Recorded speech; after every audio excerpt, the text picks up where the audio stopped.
a U.S. military base located on Puerto Rico could be very instrumental in helping it get back on its feet. My next guest is stationed at Fort Buchanan, traveling throughout the island to assess the damage and determine how our military can best help the people there. We're bringing her back for an update today. We got so much great information. Brigadier General Dustin Shultz is with the U.S. Army Reserve 1st Mission Support Command. General, you're with us? Absolutely. All right, so you've had a chance now to see firsthand. I mean, the pictures, well, they tell such huge stories, but what is the story of what is needed and how you think you can meet those needs expeditiously? Well, it's key that we all understand the challenges regarding infrastructure, power, road, facility damage. Our installations, our homes have been stretched beyond imagination. And as your meteorologist articulated, we've gotten way more rain than we are used to, and all the foliage is ripped off the trees, and that has put a lot of systems in places that they are not operable, and people are in blackout zones where they can't easily communicate with their loved ones, and it puts them in a bit of angst.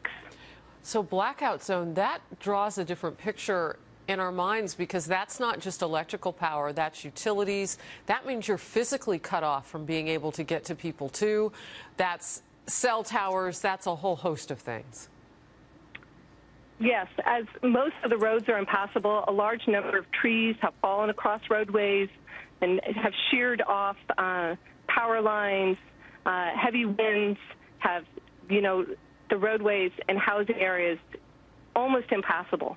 And many facilities, whether they're here on Fort Buchanan or across the island, have minor or severe damage, and we have to look individually across the island and here on Fort Buchanan on what the requirements are and ensure that we support civil authorities appropriately and prepare also accordingly for Fort Buchanan and the support of the services here.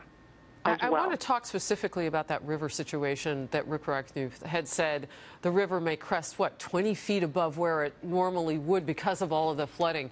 You're talking about infrastructure. Are there any dams or anything shoring up some of that water that you guys are particularly concerned about?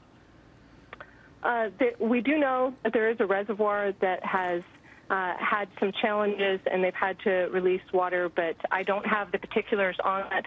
I believe some of the good news is that I've been told that most of the airports will likely come back online on Friday. Are you going to try to get people off that island? I mean, I know both our Army Reserve and the U.S. Coast Guard were pulling people from other islands during Hurricane Irma, and many of them went here to Puerto Rico for a few days so that they could wait for the storm to pass while it just devastated other places. True. America's Army Reserve stands prepared to assist, but that really is directed by FEMA and the dual status commander, and we support them in those roles. Yeah. And we are already providing key support to some of the citizens that were displaced from the U.S. Virgin Islands with our 597th Water and Bath Unit, providing showers and laundry facilities at the convention center. And we have other formations as well that stand prepared as called on to really engage, whether they be engineers or petroleum units or civil affairs units. Our teams are absolutely looking at the key ways in which they can help the people of Puerto Rico and the U.S. Virgin Islands. It's a big job. Is this as big as you've ever seen it? It is as big as I've ever seen it, and I really have to stress that this is a team effort. This is a whole-of-government effort, and I am absolutely thrilled to be part of people that are so concerned about the welfare of the people of Puerto Rico and the U.S. Virgin Islands. They're rallying together. You have the governor, the dual status commander, America's Army Reserve, FEMA, PREMA, all standing ready to reach out and support soldiers, families, citizens in need.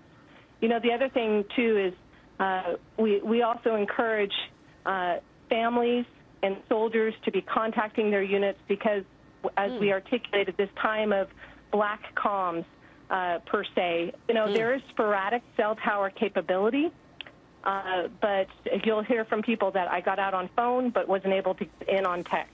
Okay. So they're using different capabilities, and sometimes it's up and sometimes it's down. And so I would tell people that are not on the island to be patient, but be persistent. Got it. Black comms, communications, blackout zone. I hear that lingo. It means that we need to be in constant contact as much as we can. Army Brigadier General Shultz, thank you very much for a second update 2 days in a row. We appreciate it. It gives us an idea of how things are coming along. Thank you.